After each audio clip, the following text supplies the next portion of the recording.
이젠 너희를 용서하지 않겠다. 인수의 눈에서 흘러내리는 절망의 눈물, 평생 믿어온 자식들에 대한 실망, 가슴 속 깊은 곳에서 차오르는 분노와 배신감.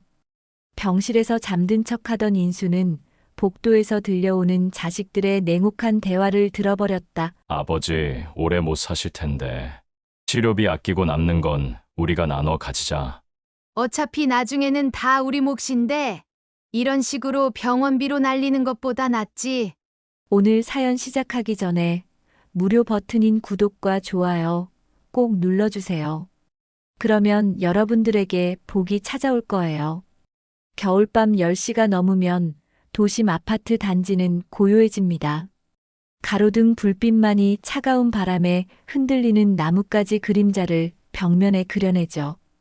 그 한복판에 자리한 작은 경비실에서 박인수는 오늘도 긴 밤을 맞이합니다.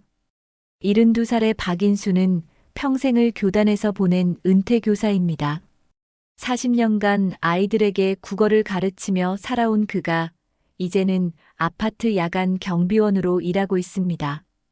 밤 10시부터 새벽 6시까지 그는 이 작은 경비실을 지키며 주민들의 출입을 확인하고 새벽에 도착하는 택배들을 정리하며 시간을 보냅니다. 경비실 안은 그리 넓지 않습니다. 3평 남짓한 공간에 작은 책상 하나와 낡은 회전의자 하나, 그리고 흐릿한 화면을 보여주는 흑백 모니터가 전부죠. 책상 위에는 손때가 새까맣게 묻은 낡은 스테인리스 주전자가 놓여 있고 그 옆으로는 20년도 넘어 보이는 갈색 라디오가 자리를 차지하고 있습니다. 라디오 위에는 먼지가 두껍게 쌓여 있지만 인수는 매일 밤 그것을 켜고 옛 가요를 들으며 외로운 시간을 달래고 있습니다. 창문 너머로는 아파트 주민들이 지나다니는 모습이 흐릿하게 보입니다. 늦은 시간까지 야근하고 돌아온 젊은 직장인들이 피곤한 얼굴로 현관문을 향해 터벅터벅 걸어가고 편의점에 다녀온 대학생들이 과자 봉지를 바스락거리며 계단을 올라갑니다. 인수는 그들 하나하나를 조용히 지켜보며 고개를 끄덕이며 인사를 건넵니다. 가끔 주민들이 경비실을 지나가며 안을 들여다봅니다. 그들의 시선에는 연민과 동정이 뒤섞여 있습니다. 특히 아침 일찍 장을 보러 나가는 주부들은 인수를 보며 안타까운 표정을 짓곤 합니다. 저 나이에 밤새워 일하시다니 자식들은 도대체 뭐 하는지 몰라. 아이고, 불쌍해라. 저런 고생을 시키다니. 이런 말들이 인수의 귀에 자주 들려옵니다. 오늘도 마찬가지였습니다. 2층에 사는 김 아주머니가 음식물 쓰레기를 버리러 나오다가 경비실을 보며 크게 혀를 찼습니다. 아이고, 인수 선생님. 이 추운 겨울밤에 혼자 계시네요. 자식들이 좀 도와드리지. 참 몰라도 너무 몰라. 옆에 있던 박 아주머니도 맞장구를 쳤습니다. 그러게 말입니다. 평생 선생님 하시던 분이 이런 고생을 하시다니. 인수는 쓴웃음을 지으며 대답했습니다. 아이들도 각자 살기 바빠서 그래요. 괜찮습니다. 일하는 게 몸에도 좋더라고요. 하지만 인수는 그런 동정 어린 시선들을 받을 때마다 속으로 작은 미소를 짓습니다. 사람들이 전혀 상상할 수 없는 커다란 비밀이 있기 때문입니다. 그의 통장에는 평생에 걸쳐 한 푼 한 푼 모아온 돈이 고스란히 들어 있습니다. 정확히 말하면 5억 원이 넘는 적금과 예금, 그리고 각종 금융 상품들이 있습니다. 교사 시절 받은 월급을 한 푼도 헛되이 쓰지 않고 꼬박꼬박 모았습니다.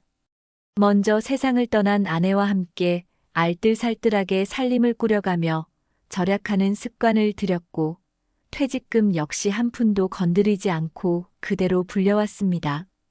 강남 압구정동에 있는 아파트도 일찍 마련했고 충청도와 경상도에 있는 부동산도 여러 채 가지고 있습니다. 사실 인수는 경제적으로 상당히 여유로운 사람입니다. 굳이 이런 힘들고 고된 일을 할 필요가 전혀 없는 상황이죠. 그런데 도대체 왜 이런 일을 하고 있을까요? 그 이유는 3년 전 가을로 거슬러 올라갑니다.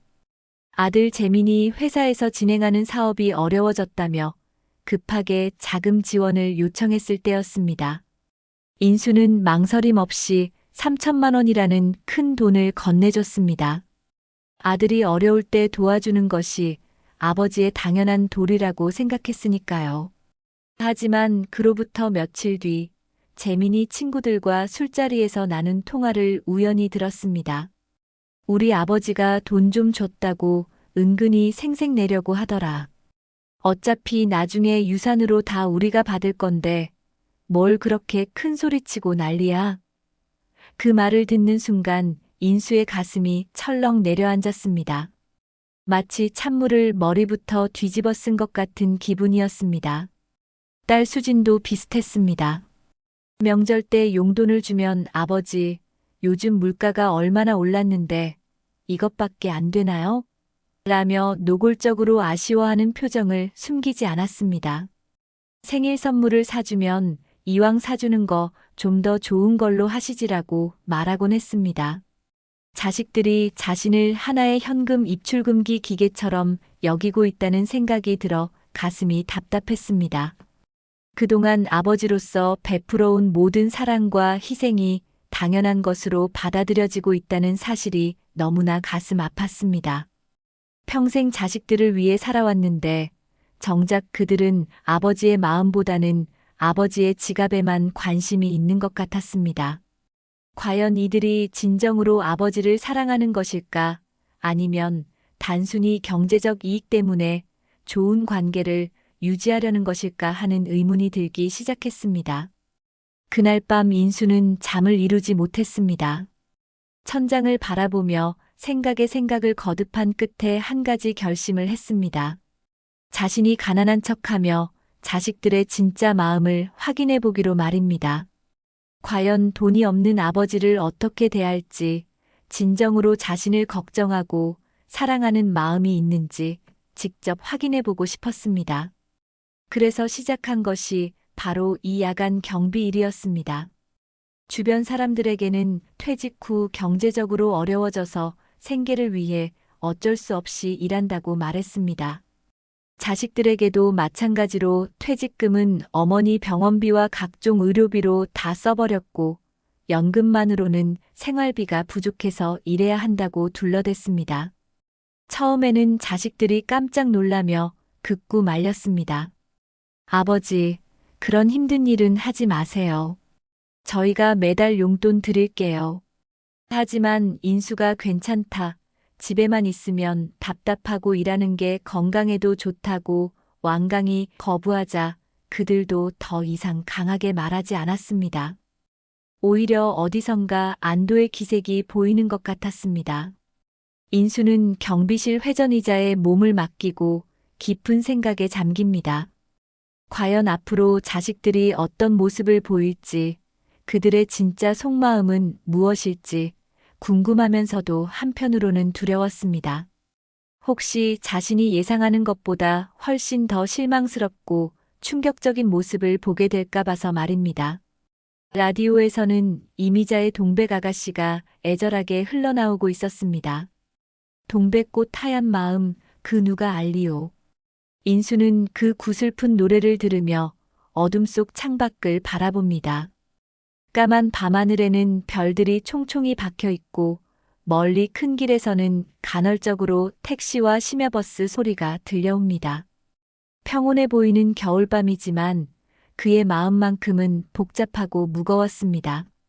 그로부터 한 달이 지났습니다. 인수가 야간 경비 일을 시작한다는 소식은 금세 자식들에게 전해졌습니다. 처음에는 걱정스러운 목소리로 전화를 걸어오던 자식들도 시간이 지나면서 점점 연락 횟수가 줄어들었습니다. 인수는 매일 밤 경비실에서 그들을 기다렸지만 아무도 찾아오지 않았습니다. 가끔 문자로 몸 조심하세요.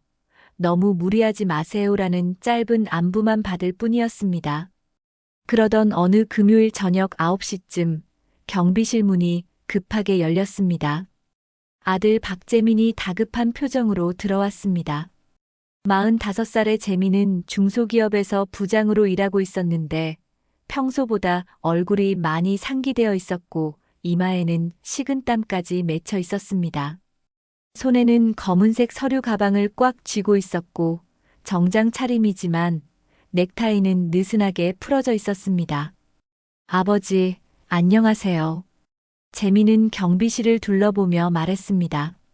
좁은 공간과 낡은 가구들을 보는 그의 시선에는 복잡한 감정이 스쳐 지나갔습니다. 놀라움, 안타까움, 그리고 어쩌면 약간의 당황스러움까지도 느껴졌습니다. 정말 여기서 일하고 계시는군요. 이렇게 좁은 곳에서. 인수는 회전의자에서 천천히 일어나 아들을 맞았습니다. 한 달 만에 보는 아들의 얼굴이었습니다. 재민아, 어쩐 일이냐? 이 늦은 시간에 갑자기. 인수는 아들의 표정을 자세히 살펴봤습니다. 재민의 얼굴에는 평소와 다른 긴장감과 초조함이 역력했습니다. 뭔가 매우 급한 일이 있는 듯 했습니다. 재민은 잠시 머뭇거리며 경비실 안을 다시 한번 둘러봤습니다. 낡은 주전자, 오래된 라디오, 흐릿한 모니터를 보며 한숨을 작게 내쉬었습니다. 그러다가 마침내 입을 열었습니다. 아버지, 사실은 정말 급한 일이 생겼습니다. 그는 무거운 가방을 바닥에 내려놓고 인수 앞에 작은 의자에 앉았습니다. 회사에서 진행하던 대형 프로젝트가 갑자기 무산되면서 제가 개인적으로 보증을 선 대출이 큰 문제가 되었어요. 재민의 목소리는 점점 작아졌습니다. 처음에는 회사에서 모든 걸 책임져 준다고 했는데 갑자기 경영진이 바뀌면서 개인 보증 부분은 각자 알아서 해결하라고 통보가 왔어요.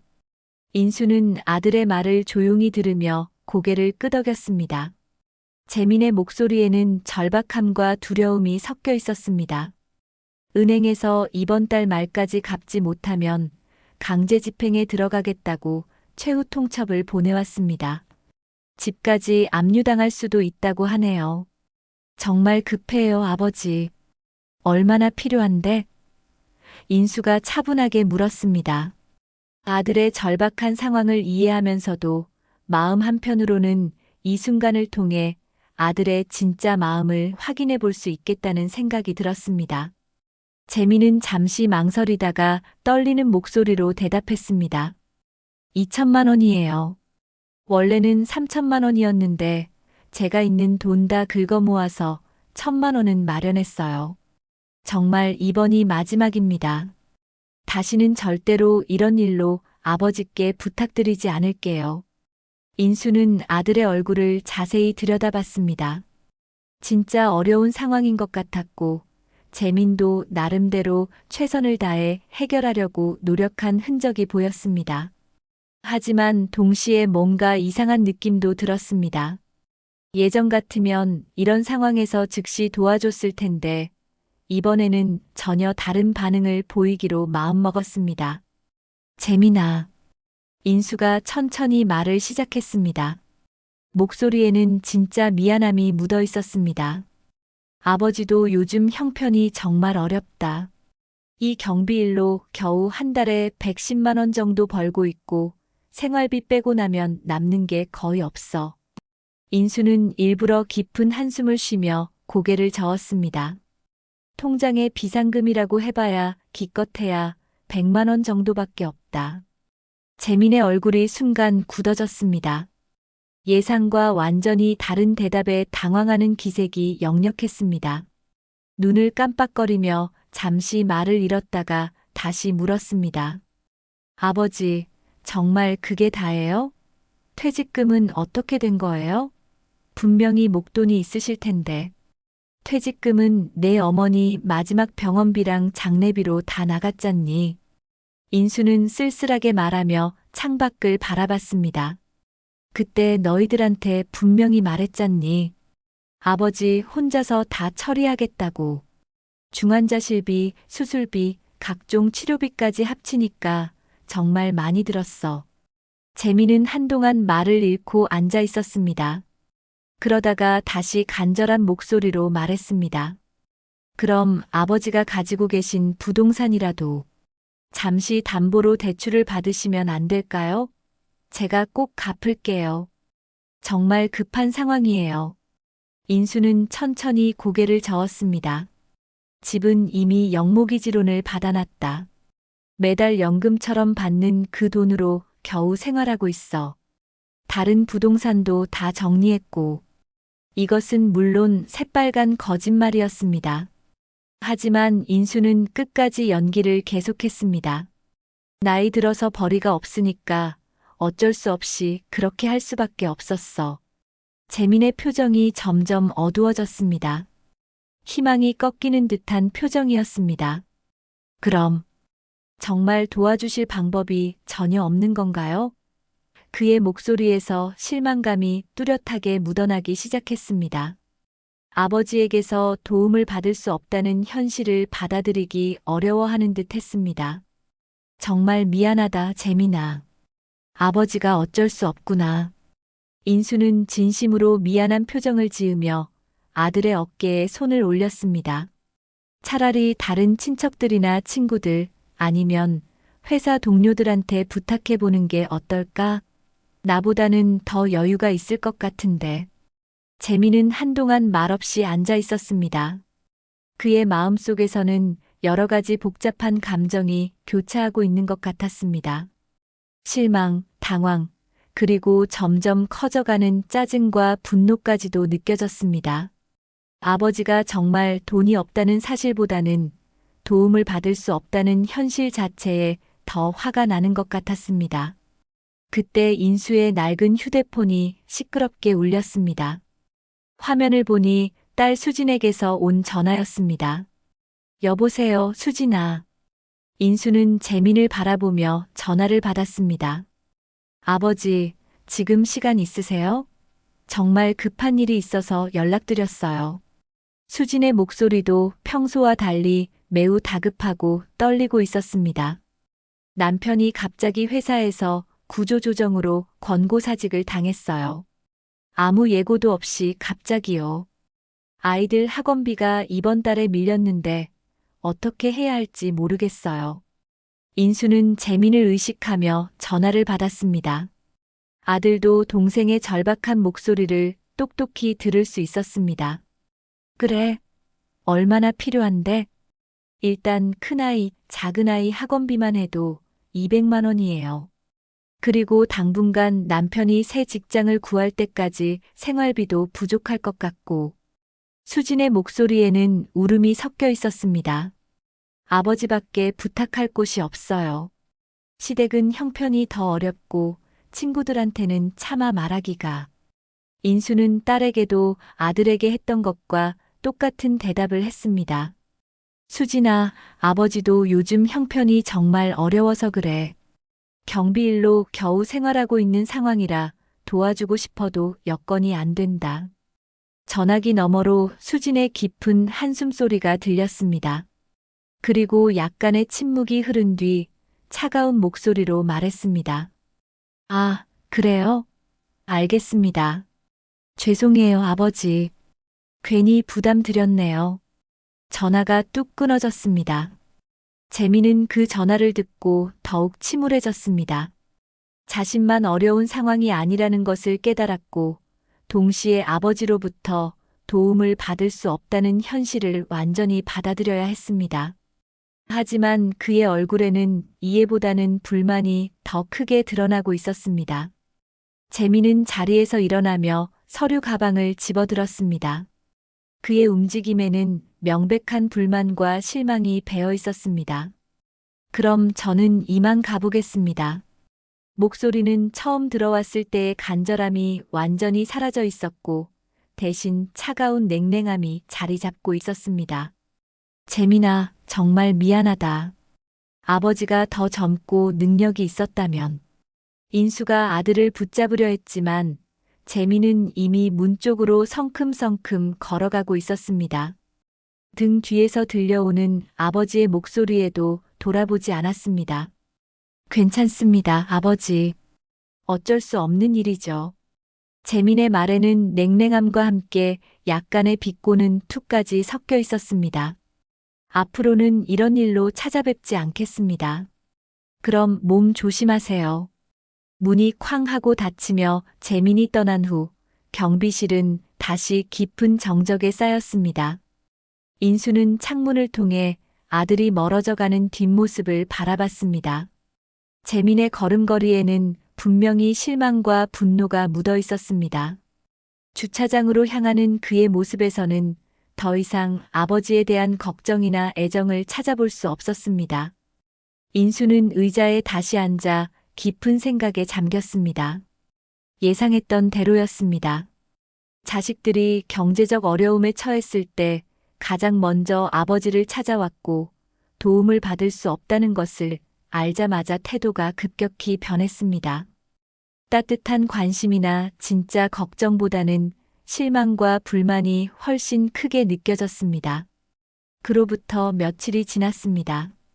평소 같으면 일주일에 한두 번씩은 안부 문자라도 보내던 자식들이 완전히 연락을 끊었습니다. 인수는 매일 밤 휴대폰을 확인했지만 아무런 소식이 없었습니다. 마치 자신이 투명인간이 된 것 같은 기분이었습니다. 그러던 어느 화요일 오후 인수가 낮잠을 자려고 경비실 의자에 몸을 기댔을 때였습니다. 창문 밖에서 익숙한 목소리들이 들려왔습니다. 재민과 수진이 아파트 입구 근처 벤치에 앉아 이야기를 나누고 있었습니다. 두 남매가 함께 나타난 것은 꽤 오랜만이었습니다. 인수는 몸을 낮추며 귀를 기울였습니다. 창문이 살짝 열려 있어서 그들의 대화가 비교적 선명하게 들렸습니다. 처음에는 단순한 안부 인사인 줄 알았지만 곧 이상한 내용이 귀에 들어왔습니다. 오빠, 아버지 정말 돈이 하나도 없는 걸까? 수진의 목소리였습니다. 뭔가 이상하지 않아? 평생 교사하시면서 그렇게 절약하며 사셨는데. 재민이 대답했습니다. 나도 그게 이상해. 분명히 어딘가에 숨겨놨을 거야. 퇴직금만 해도 꽤 될 텐데 어머니 병원비로 다 썼다는 게 말이 안 돼. 그의 목소리에는 확신이 섞여 있었습니다. 그럼 우리가 모르는 통장이 따로 있다는 얘기네. 수진이 다시 물었습니다. 만약 그렇다면 우리를 속이고 있는 거잖아. 분명히 그럴 거야.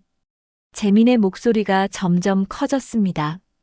아버지가 우리를 시험하고 있는 건지도 모르겠어. 아니면 정말 나중에 유산으로 물려주려고 숨기고 있거나. 인수의 손이 커피잔 위에서 멈췄습니다. 자식들이 자신을 의심하고 있다는 사실보다도 그들의 관심사가 오직 돈에만 맞춰져 있다는 것이 더 충격적이었습니다. 아버지의 건강이나 안위에 대한 걱정은 전혀 없었습니다. 그런데 어떻게 알아낼까? 수진이 궁금해했습니다. 아버지가 직접 말씀해 주실 리는 없고 내가 생각해둔 방법이 있어. 재민의 목소리가 낮아졌습니다. 아버지 집에 가서 서류들을 좀 뒤져보자. 통장이나 보험증서, 부동산 관련 서류들 말이야.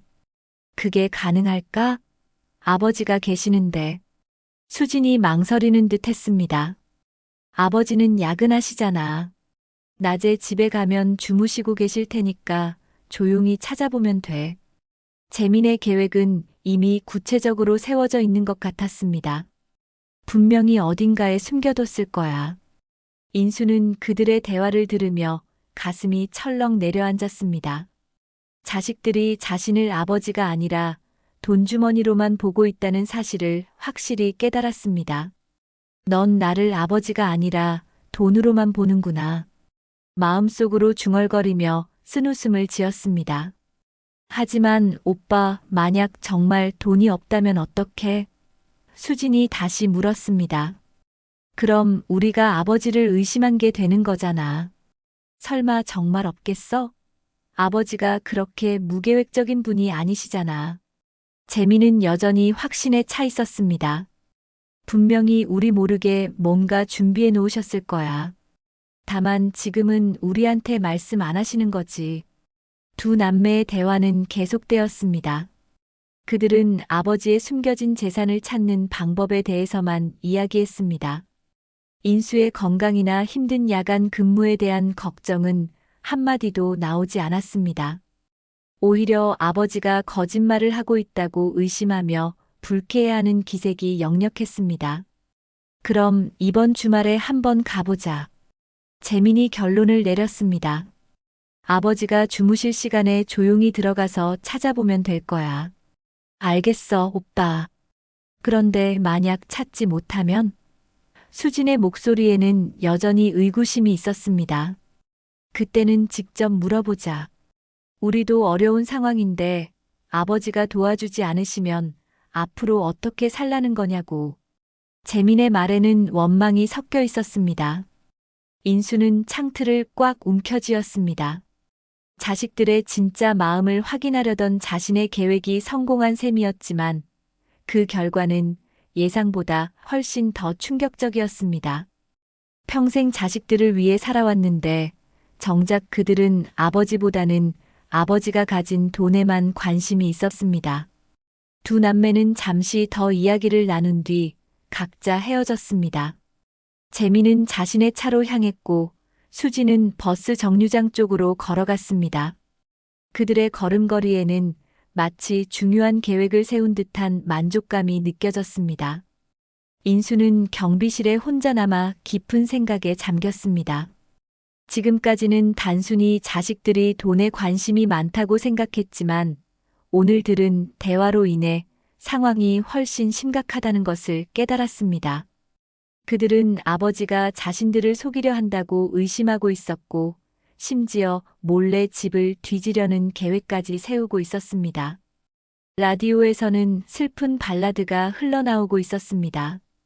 인수는 그 음악을 들으며 앞으로 어떻게 해야 할지 고민했습니다.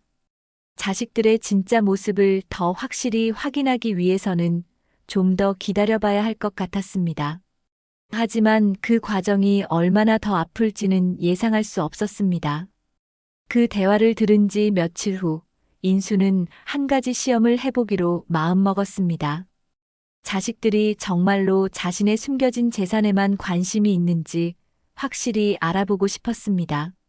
목요일 저녁 9시쯤 그는 재민에게 전화를 걸었습니다. 재민아, 아버지야.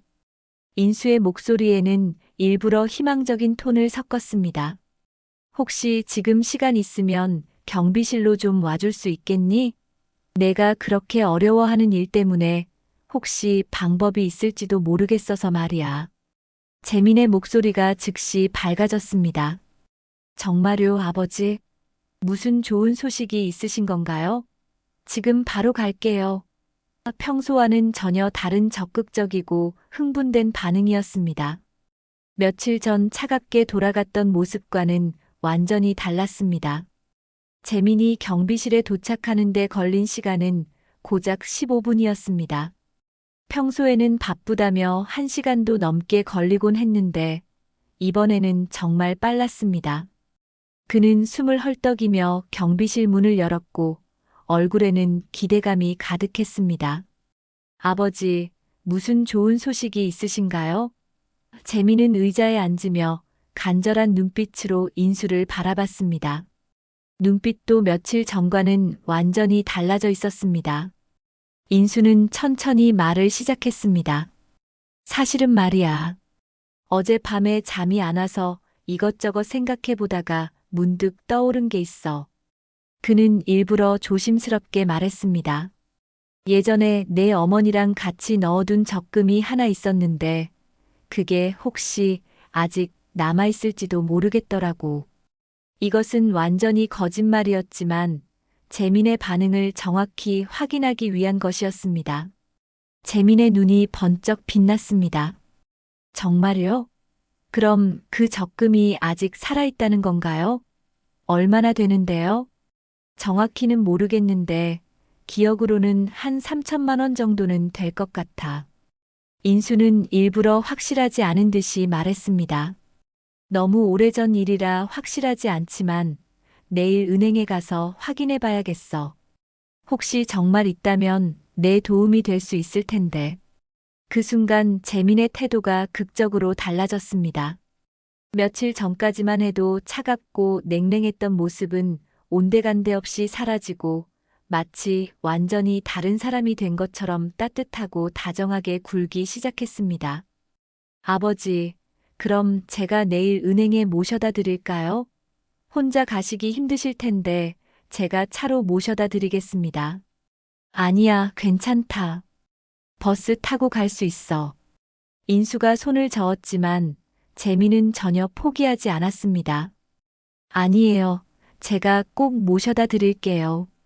그리고 은행 업무도 복잡할 수 있으니까 제가 옆에서 도와드릴게요. 재민의 목소리에는 진심 어린 걱정이 담겨 있는 것처럼 들렸습니다. 그리고 아버지, 요즘 식사는 제대로 하고 계세요? 이런 야간 근무하시면서 몸 관리하기 정말 힘드실 텐데. 갑자기 아버지의 건강을 세심하게 걱정하는 효자로 완전히 변해 있었습니다. 경비실이 너무 춥지 않나요? 제가 전기장판이라도 하나 사다 드릴까요? 겨울밤에 이런 차가운 곳에서 지내시면 관절에 안 좋으실 텐데. 그 다음 날부터 재민의 행동은 더욱 극적으로 바뀌었습니다. 한 달 넘게 연락도 제대로 없던 그가 매일같이 안부 전화를 걸어왔습니다. 아버지, 오늘 컨디션은 어떠세요? 밤에 너무 춥지 않으셨어요? 감기 기운은 없으시죠? 심지어 재미는 점심시간을 이용해서 경비실로 찾아와 도시락까지 사다 주었습니다. 아버지, 이거 유명한 곳에서 산 거예요. 영양 균형도 맞춰져 있고 드시기 편하게 만든 거니까 꼭 드세요. 수진도 마찬가지였습니다. 재민이 적금 이야기를 전해준 뒤로는 그녀도 갑자기 완벽한 효녀가 되어 있었습니다. 일주일 만에 경비실로 찾아와서는 직접 끓인 미역국과 각종 밑반찬들을 커다란 보온 도시락에 담아서 가져왔습니다. 아버지, 제가 새벽 5시부터 일어나서 정성스럽게 끓인 거예요. 꼭 드세요. 수지는 음식을 경비실 책상 위에 정성스럽게 차려놓으며 말했습니다. 야간 근무하시면서 제대로 된 따뜻한 식사 못하실까봐 정말 걱정됐어요. 이런 차가운 빵이나 라면으로만 드시면 몸이 망가져요. 인수는 딸의 갑작스러운 변화를 지켜보며 복잡한 심경이 되었습니다. 돈 이야기가 나오자마자 이렇게 극진하게 챙기는 모습을 보니 그동안 자신을 대했던 태도가 얼마나 차가웠는지 더욱 확실해졌습니다. 고맙다, 수진아. 이렇게까지 안 해도 되는데. 인수가 말했지만 수진은 더욱 열성적으로 굴었습니다. 무슨 말씀이세요? 제가 딸로서 당연히 해야 할 일이죠. 그동안 제가 너무 신경 못 써드려서 죄송했어요. 수진은 경비실 구석구석을 자세히 둘러보며 말했습니다. 아버지, 여기 정말 너무 춥지 않아요? 제가 작은 히터라도 하나 사다 드릴까요? 아니면 따뜻한 담요라도? 며칠 뒤에는 재민이 비싼 건강식품 세트를 들고 나타났습니다. 아버지, 이거 인삼 추출물이랑 홍삼 들어간 거예요. 몸에 정말 좋다고 해서 샀어요. 하루에 한 포씩 꼭 드세요. 평소에는 명절 용돈조차 제대로 주지 않던 아들이 갑자기 수십만 원짜리 고급 건강식품을 사온 것이었습니다. 이런 걸 왜 사왔니? 돈도 아깝고. 인수가 말했지만 재미는 고개를 저었습니다. 아버지 건강이 돈보다 소중하죠. 요즘 면역력 떨어지시기 쉬우니까 이런 걸로라도 챙겨드려야죠. 재민의 말은 정말 효자처럼 들렸습니다. 하지만 인수는 그들의 진짜 관심사가 무엇인지 너무나 잘 알고 있었습니다.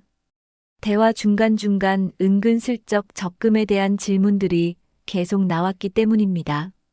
아버지, 그 적금 은행에서 확인해 보셨어요? 담당 직원이 뭐라고 하던가요? 혹시 다른 통장이나 예금은 더 없으세요? 인수는 일부러 애매하게 대답하며 그들의 반응을 지켜봤습니다. 아직 확실하지 않아. 서류를 좀 더 찾아봐야겠어. 은행에서도 오래된 거라 시간이 좀 걸린다고 하더라고. 그럴 때마다 자식들의 눈빛이 더욱 간절해지고 조급해지는 것을 느꼈습니다. 어느 날 저녁, 수진이 또 정성스럽게 만든 반찬들을 가져왔을 때였습니다. 그녀는 평소보다 훨씬 더 오랫동안 경비실에 머물며 이곳저곳을 매우 유심히 살펴봤습니다. 특히 인수의 작은 서류 가방과 책상 서랍, 그리고 구석에 놓인 작은 캐비닛에 유난히 많은 관심을 보였습니다. 아버지, 여기 서류들 너무 어수선해 보이는데 정리 좀 도와드릴까요? 수진이 서류 가방 쪽으로 자연스럽게 손을 뻗으며 말했습니다. 이런 중요한 서류들은 제대로 정리해 두셔야 나중에 찾기도 쉽고. 아니야, 괜찮다. 인수가 재빨리 가방을 자신 쪽으로 당겼습니다. 아버지가 알아서 할게. 어디에 뭐가 있는지 나만 알고 있어야 해. 수진의 얼굴에 잠깐 아쉽고 실망스러운 표정이 스쳤지만 곧 다시 밝은 미소를 지으며 말했습니다. 그렇게 자식들의 갑작스러운 관심과 효성이 이어진 지 보름이 지났습니다. 인수는 매일 그들의 연기를 지켜보며 씁쓸함을 느꼈지만 아직 더 확실한 증거가 필요하다고 생각했습니다. 그러던 어느 추운 겨울 새벽 예상치 못한 일이 벌어졌습니다. 새벽 5시쯤 인수는 아파트 주차장에 쌓인 눈을 치우고 있었습니다. 밤새 내린 눈이 상당히 많이 쌓여서 주민들이 출근하기 전에 미리 정리해 두려고 했습니다. 낡은 철제 삽을 들고 하얀 눈을 한쪽으로 밀어내는데 보이지 않던 발밑이 매끄러운 빙판으로 변해 있었습니다. 인수가 발을 헛디디며 균형을 잃었습니다. 순간적으로 몸이 뒤로 넘어가면서 허리가 차가운 시멘트 바닥에 강하게 부딪혔습니다. 상상할 수 없을 정도의 극심한 통증이 허리를 관통했습니다. 일어나려고 했지만 허리에 찌릿찌릿한 전기 같은 통증이 밀려와 움직일 수가 없었습니다. 아파. 인수는 차가운 눈밭에 누워 한동안 꼼짝할 수 없었습니다. 온몸이 얼어붙는 것 같았지만 허리 통증이 너무 심해서 일어날 엄두를 낼 수 없었습니다. 10여 분이 지나서야 겨우겨우 일어나 절뚝거리며 경비실로 돌아왔습니다. 경비실 의자에 앉자마자 허리에서 또 다른 통증이 몰려왔습니다. 그냥 앉아있기도 힘들고 누워있어도 아팠습니다. 하지만 인수는 참을성이 강한 사람이었습니다. 조금 쉬면 나아지겠지 하며 하루 종일 버텨봤습니다. 진통제도 몇 알 먹어봤지만 별 효과가 없었습니다. 그러나 다음 날이 되자 상황은 더욱 악화되었습니다. 일어날 수도 없고 제대로 걸을 수도 없는 상태가 되었습니다. 다리까지 저리기 시작했고 혼자서는 화장실도 가기 어려웠습니다. 결국 인수는 어쩔 수 없이 119에 신고를 했고 구급차로 응급실에 이송되었습니다. 병원 응급실은 바쁘게 돌아가고 있었습니다. 의료진들은 신속하게 인수를 침대로 옮기고 각종 검사를 시작했습니다. 엑스레이 촬영을 하고 MRI까지 찍었습니다. 검사 결과를 기다리는 동안 인수는 극심한 통증 때문에 제대로 누워있을 수도 없었습니다. 1시간 후 담당 의사가 심각한 표정으로 다가왔습니다. 허리뼈에 금이 가고 디스크도 심하게 밀려나왔네요. 의사는 MRI 사진을 보여주며 설명했습니다. 이 나이에 이 정도 부상이면 상당히 심각한 상태입니다. 당분간은 절대 안정이 필요하고 최소 한 달은 입원 치료를 받으셔야 할 것 같습니다. 그렇게 오래요? 인수가 놀라며 물었습니다. 네, 나이를 고려하면 회복도 시간이 오래 걸릴 수 있어요.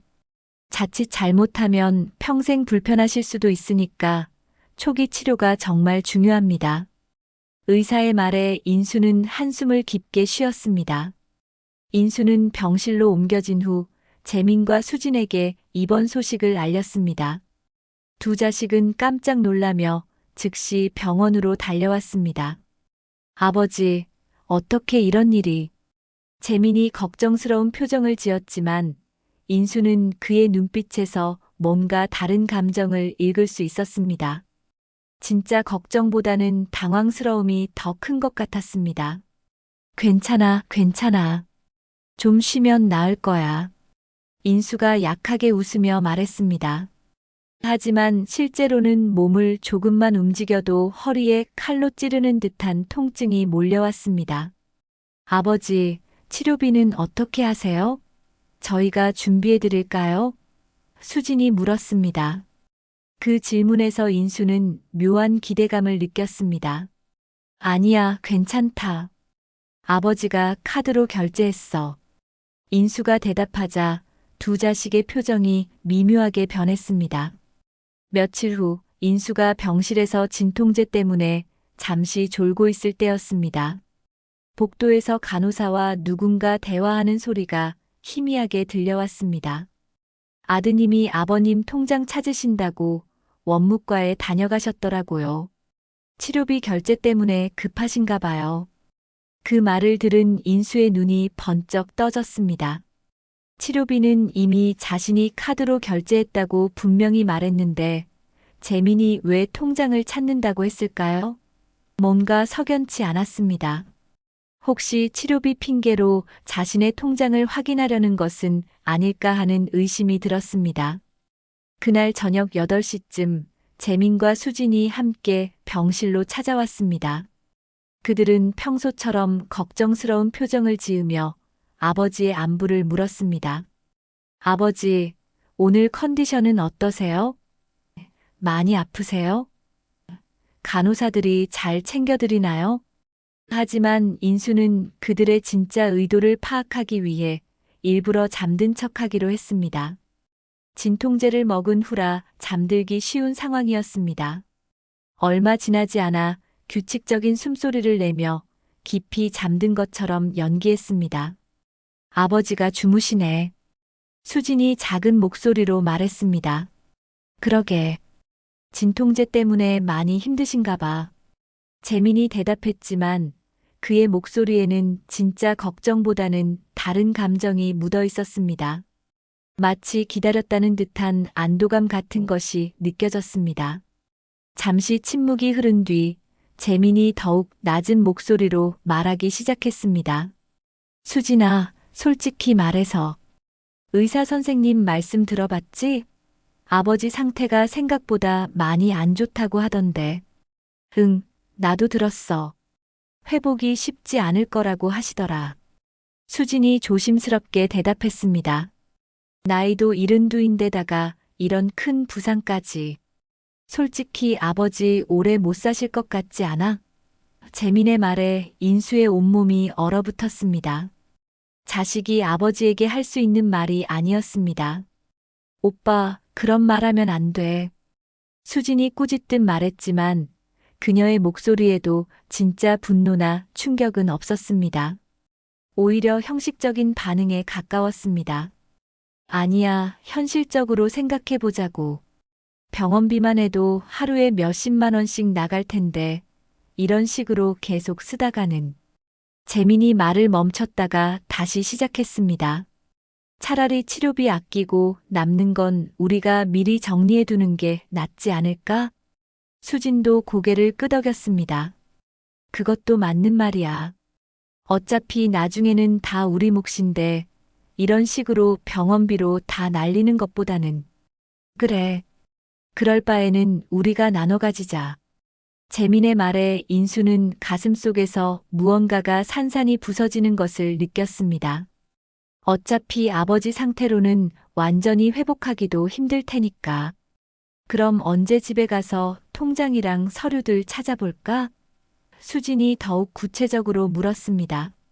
바로 내일이 기회야. 아버지가 여기 입원해 계시는 동안 집에 가서 구석구석 뒤져보자. 분명히 어딘가에 큰 돈을 숨겨뒀을 거야. 재민의 목소리에는 확신과 기대감이 가득했습니다. 그 말을 들은 인수의 가슴 속에서 무언가가 산산이 부서지는 것 같았습니다. 자식들이 자신이 죽기를 바라고 있다는 충격적인 사실을 직접 들은 것입니다. 그동안의 효성과 걱정은 모두 가짜였고 진짜 관심사는 오직 돈뿐이었습니다. 그런데 오빠, 만약 정말 숨겨둔 돈이 없다면 어떡해? 수진이 걱정스럽게 물었습니다. 그럴 리 없어. 분명히 있을 거야. 아버지가 그렇게 절약하며 사셨는데 돈이 없을 리가 없어. 재민이 단호하게 말했습니다. 우리가 못 찾은 거지. 분명히 어딘가에 숨겨뒀을 거야. 은행 금고라든지 아니면 집 어딘가에 따로 보관하고 계실 거야. 그럼 서류부터 찾아보자. 통장이랑 인감도 있을 거고. 수진이 구체적으로 말했습니다. 아버지 방 서랍이랑 옷장, 그리고 거실 책장까지 다 뒤져봐야겠어. 두 사람은 계속해서 아버지의 재산을 찾는 계획을 더욱 세밀하게 세웠습니다. 어느 방부터 뒤질지, 어떤 서류를 찾아야 할지, 심지어 은행별로 문의해 볼 계획까지 논의했습니다. 병실에 누워있는 아버지의 안위에 대한 걱정은 단 한마디도 나오지 않았습니다. 내일 아침 일찍 집에 가보자. 아버지는 당분간 여기 계실 테니까 시간은 충분해. 재민이 결론을 내렸습니다. 간호사한테 물어보니까 적어도 일주일은 더 입원해야 한다고 하더라고. 좋아. 그럼 내일 오전에 만나자. 그런데 혹시 아버지가 갑자기 깨시면 어떡하지? 수진이 인수를 힐끔 바라보며 걱정스럽게 말했습니다. 괜찮아. 진통제 때문에 하루 종일 주무실 거야. 간호사도 그러더라고. 재민이 안심시키듯 말했습니다. 게다가 우리가 아버지 걱정되어서 집 정리해드리는 거라고 하면 되잖아. 두 자식이 병실을 떠난 후 인수는 천장을 바라보며 깊은 생각에 잠겼습니다.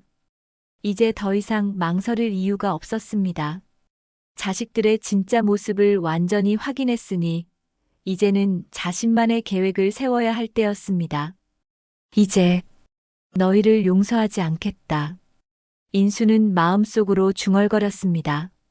그동안 품어왔던 마지막 희망마저 완전히 사라진 순간이었습니다. 자식들이 보여준 달콤한 가면 뒤에는 차가운 계산과 이기심만이 숨어 있었습니다. 다음 날 오후 인수는 담당 의사에게 잠시 외출 허가를 요청했습니다. 허리 상태가 아직 안정되지 않았는데 외출은 위험할 수 있습니다. 의사가 걱정스럽게 말했지만 인수는 정말 중요한 일이 있어서 꼭 가야 한다며 완강히 고집을 부렸습니다. 그럼 짧은 시간만 다녀오세요. 그리고 무리하지 마시고요. 의사가 마지못해 허락했습니다. 인수는 허리에 보조기를 차고 조심스럽게 병원을 나섰습니다. 걸을 때마다 허리에 찌릿한 통증이 올라왔지만 해야 할 일이 있었습니다. 병원 앞에서 택시를 잡아 타고 시내 은행가로 향했습니다. 아저씨, 중앙은행까지 가주세요. 인수가 택시 기사에게 말했습니다. 택시는 복잡한 시내를 가로질러 은행가로 향했습니다. 차창 밖으로는 평범한 일상을 보내는 사람들의 모습이 보였습니다. 하지만 인수의 마음은 전혀 평범하지 않았습니다. 첫 번째로 들른 곳은 그가 오랫동안 거래해온 중앙은행이었습니다. 허리를 구부정하게 굽힌 채 은행 안으로 들어갔습니다. 은행 로비는 많은 사람들로 붐비고 있었지만 인수는 곧바로 VIP 창구로 향했습니다. 어서 오세요, 박인수 선생님. 담당 직원 김 과장이 인수를 알아보고 반갑게 인사했습니다. 오랜만이시네요. 오늘은 어떤 업무로 오셨나요?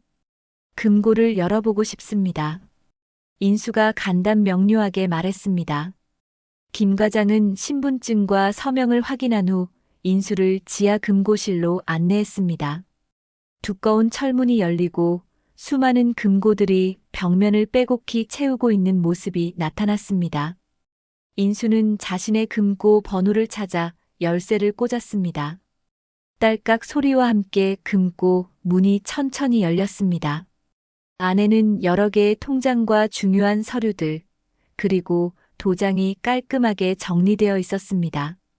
그 중에서도 가장 중요한 것은 5억 원이 넘는 거액이 들어있는 정기예금 통장이었습니다. 인수는 그 통장을 꺼내 잠시 들여다봤습니다. 통장 표지는 오래되어 약간 변색되었지만 안의 숫자들은 선명했습니다. 평생에 걸쳐 한 푼 한 푼 모은 소중한 돈이었습니다. 교사 시절 받은 월급을 꼬박꼬박 저축하고 퇴직금도 한 푼 건드리지 않았으며 각종 투자와 부동산 수익까지 모든 것이 이 통장에 집약되어 있었습니다. 이제 이 돈의 주인을 바꿔야겠군. 인수는 속으로 중얼거리며 통장을 조심스럽게 가방에 넣었습니다. 그리고 금고에서 또 다른 중요한 서류를 꺼냈습니다.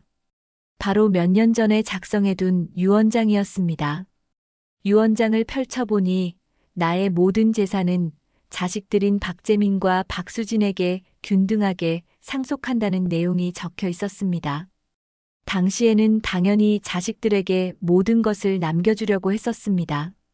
하지만 이제는 상황이 완전히 달라졌습니다. 인수는 그 유언장을 찢어버렸습니다.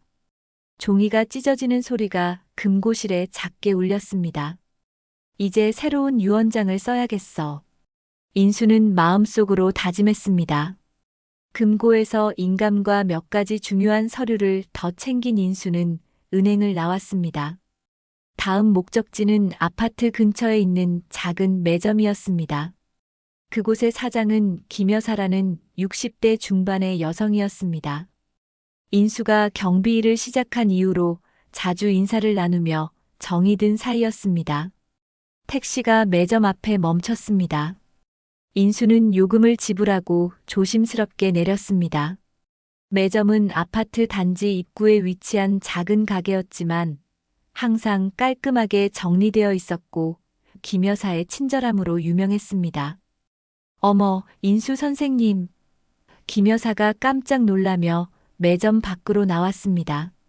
병원에 입원하셨다고 들었는데 괜찮으세요?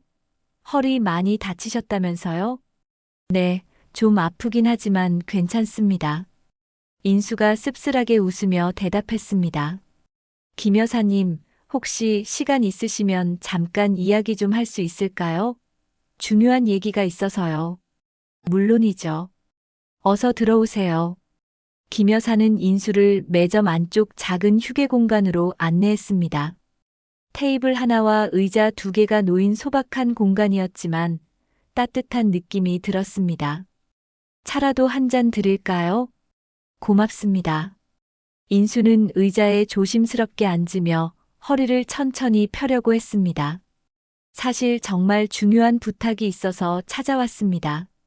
김 여사는 따뜻한 녹차를 내오며 인수의 말을 집중해서 들었습니다. 인수는 자신의 상황을 처음부터 자세히 설명하기 시작했습니다. 자식들이 어떻게 자신을 대했는지, 가난한 척했을 때의 반응은 어땠는지, 그리고 병원에서 무슨 끔찍한 말을 했는지 모든 것을 솔직하게 털어놨습니다. 세상에 그런 일이 있을 수가. 김 여사가 충격받은 표정으로 고개를 저었습니다. 자식들이 아버지한테 그런 말을 했다고요? 정말 믿을 수가 없네요. 네, 제가 직접 들었습니다. 인수의 목소리에는 깊은 상처와 분노가 섞여 있었습니다. 그래서 결심했습니다. 인수의 목소리가 단호해졌습니다. 제 재산을 진짜로 저를 생각해주는 분에게 남기기로요. 김 여사님, 저는 김 여사님께 제 전 재산을 물려드리고 싶습니다. 김 여사는 깜짝 놀라 두 손을 번쩍 들며 사양했습니다. 아니에요, 선생님. 그런 큰 돈을 제가 어떻게 받을 수 있어요. 그리고 아무리 그래도 자식들인데 혈육을 그렇게 할 수는 없어요.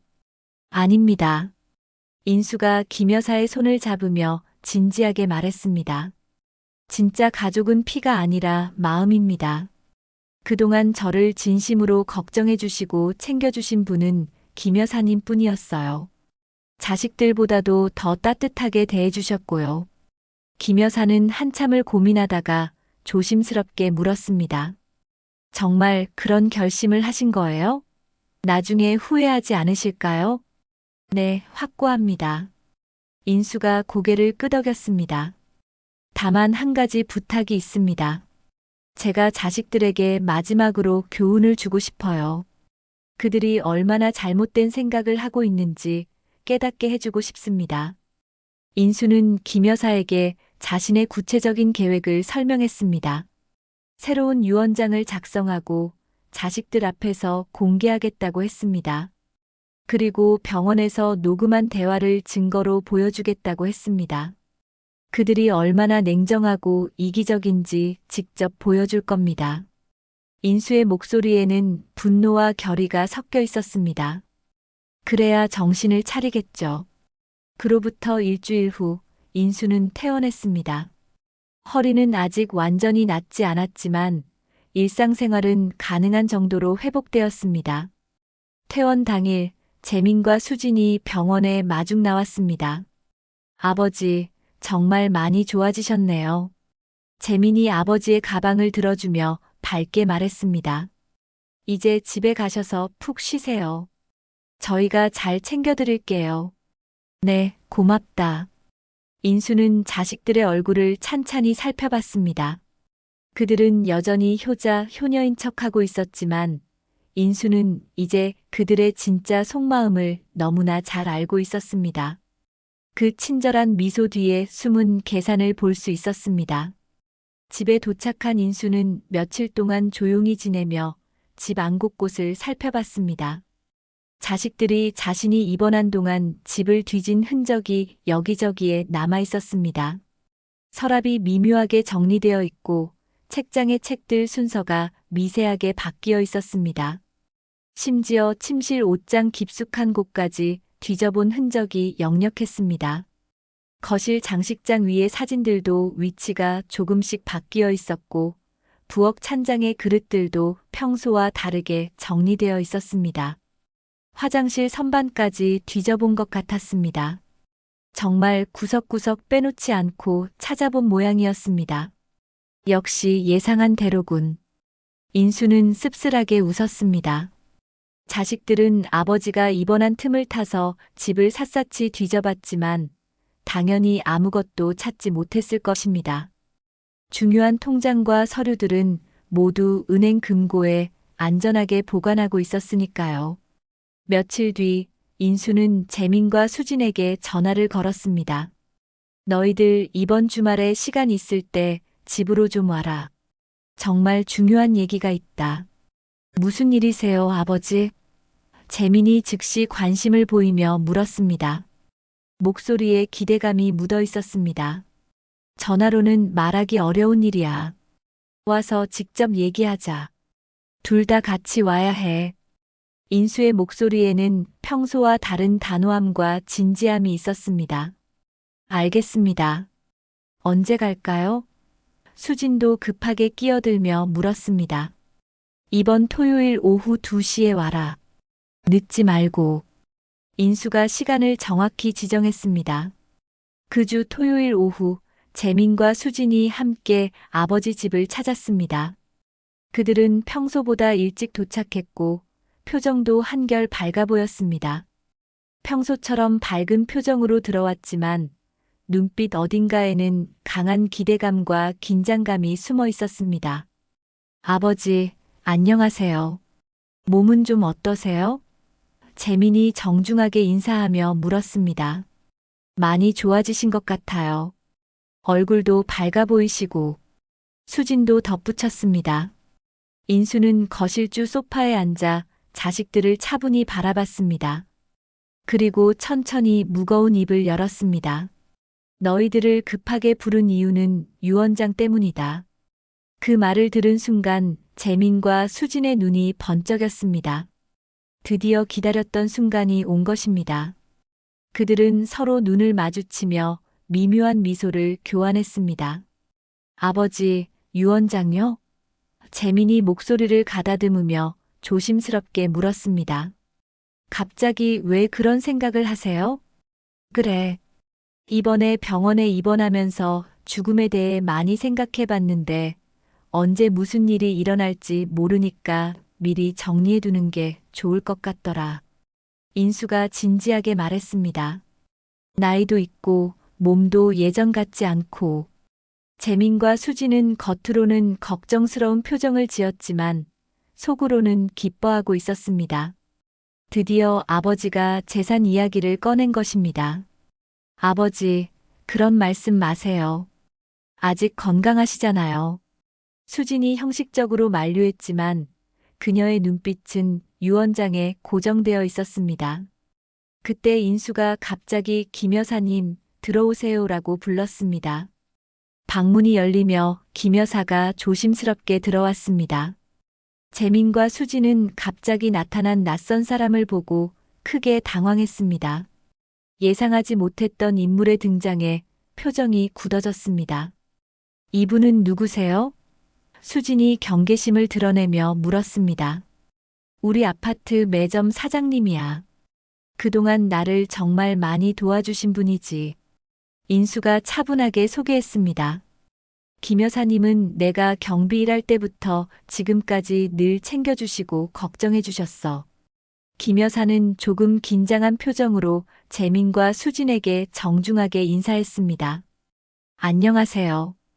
평소에 아버님께 많은 신세를 졌습니다. 정말 좋은 분이세요. 재민과 수진은 여전히 의아하고 불편한 표정이었습니다. 유원장 이야기를 하는 자리에 왜 매점 사장이 있는지 전혀 이해할 수 없었습니다. 뭔가 불길한 예감이 들기 시작했습니다. 인수는 책상 서랍에서 흰 봉투 하나를 천천히 꺼냈습니다. 새로 작성한 유언장이 들어있는 봉투였습니다. 이것이 내가 새로 쓴 유언장이다. 재민과 수진의 시선이 그 봉투에 완전히 집중되었습니다. 그들의 눈에는 간절함과 기대감, 그리고 약간의 긴장감이 뒤섞여 있었습니다. 평생 기다려온 순간이 드디어 온 것 같았습니다. 아버지, 그럼 이제 유언장을 공개하시는 건가요? 재민이 살짝 들뜬 목소리로 물었습니다. 그래. 인수가 봉투를 조심스럽게 열며 유언장을 꺼냈습니다. 내 재산에 관한 내 마지막 뜻을 지금 발표하겠다. 인수는 유언장을 펼치고 천천히 읽기 시작했습니다. 나 박인수는 정신이 온전한 상태에서 다음과 같이 유언한다. 재민과 수지는 숨을 죽이고 아버지의 입에서 나올 말을 기다렸습니다. 그들의 마음속에는 이미 재산 분할 계획이 구체적으로 세워져 있었습니다.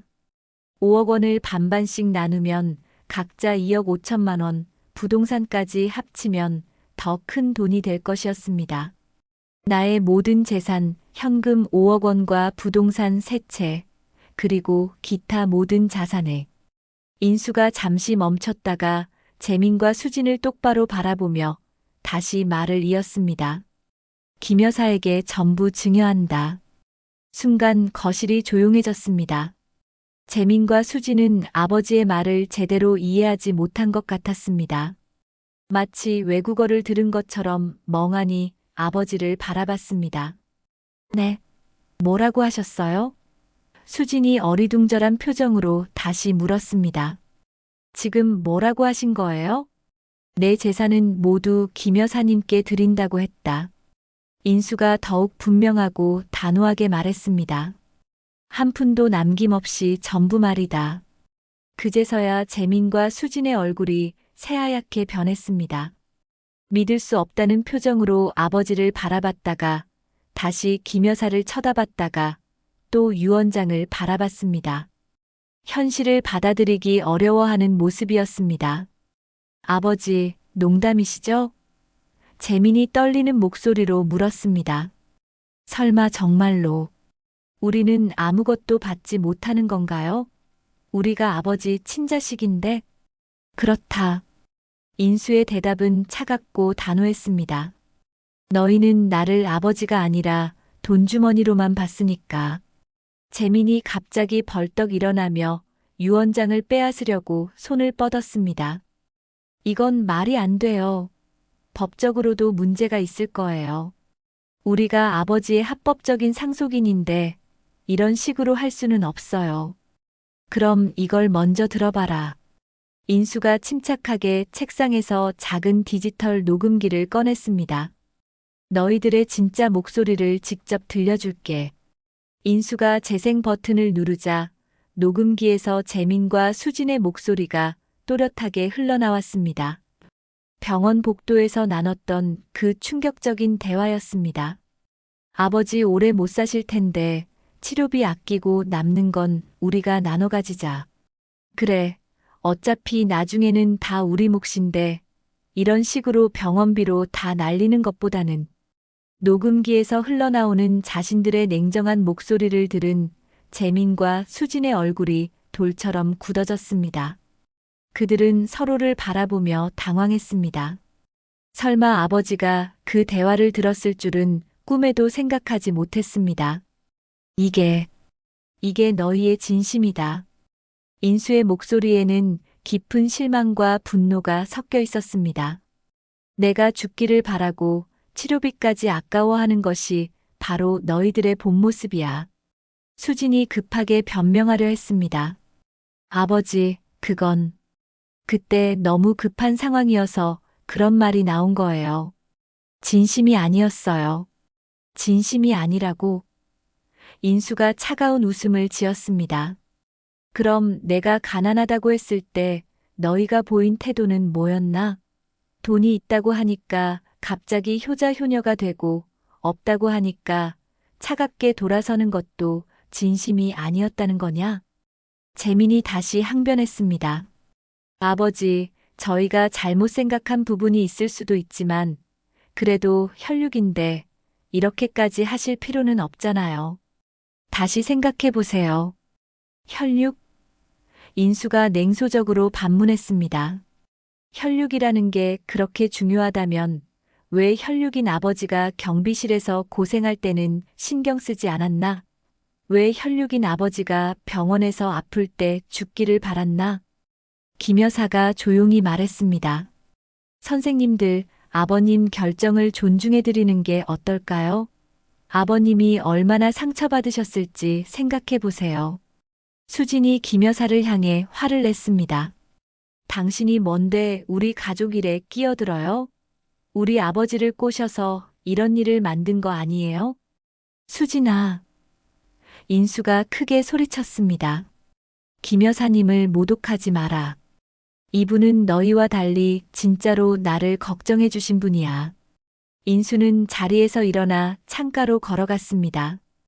허리가 아직 완전히 낫지 않아 조금 절뚝거렸지만 그의 걸음에는 확고한 의지가 담겨 있었습니다. 나는 평생 너희들을 위해 살았다. 교사 월급 한 푼도 헛되이 쓰지 않고 모았고 너희 교육비며 결혼 자금이며 모든 걸 대줬어. 인수의 목소리가 떨렸습니다. 하지만 너희에게 나는 그저 돈 나오는 기계였을 뿐이야. 재민과 수진은 아무 말도 할 수 없었습니다. 녹음된 대화가 너무나 명확한 증거였기 때문입니다. 김 여사님은 내가 가난한 경비원일 때도 따뜻하게 대해주셨어. 추운 밤에 따뜻한 차도 가져다 주시고 몸이 아플 때 진심으로 걱정해 주셨지. 인수가 김 여사를 바라보며 말했습니다. 이분이야말로 진짜 가족이야. 몇 개월 후 인수는 김 여사와 함께 매점을 크게 확장했습니다. 작은 매점은 이제 동네 사람들이 자주 찾는 편안한 쉼터가 되었습니다. 커피도 팔고 간단한 분식도 만들어 파는 따뜻한 공간이 되었습니다. 어느 따뜻한 봄날 오후 동네 아이들이 인수 할아버지 라며 달려와 과자를 받아갔습니다. 인수는 그 아이들을 보며 진심으로 웃었습니다. 오랫동안 잊고 있던 따뜻한 웃음이었습니다. 김 여사님 고맙습니다. 인수가 매점 앞 벤치에 앉아 말했습니다. 덕분에 진짜 가족이 무엇인지 알게 되었어요. 김 여사가 따뜻한 미소를 지으며 대답했습니다. 가족은 피가 아니라 마음이라고 하셨잖아요. 저도 선생님 덕분에 진짜 가족을 얻었어요. 저녁 해가 지면서 매점에는 따뜻한 불빛이 켜졌습니다. 인수는 거울에 비친 자신의 모습을 보며 생각했습니다. 더 이상 외롭지 않았습니다. 돈으로 맺어진 가짜 관계가 아니라 진심으로 서로를 아끼는 진짜 가족을 만났기 때문입니다. 가족은 피가 아니라 마음이야. 인수는 그렇게 중얼거리며 오랜만에 진짜 행복한 웃음을 지었습니다. 72살의 나이에 찾은 새로운 인생이었습니다. 자식들에 대한 원망은 이제 사라졌고 대신 진짜 사랑이 무엇인지 깨달은 감사함이 마음을 채우고 있었습니다. 오늘의 이야기 함께 울고 웃으셨다면 구독과 좋아요로 다시 만나요. 더 많은 이야기로 찾아뵙겠습니다.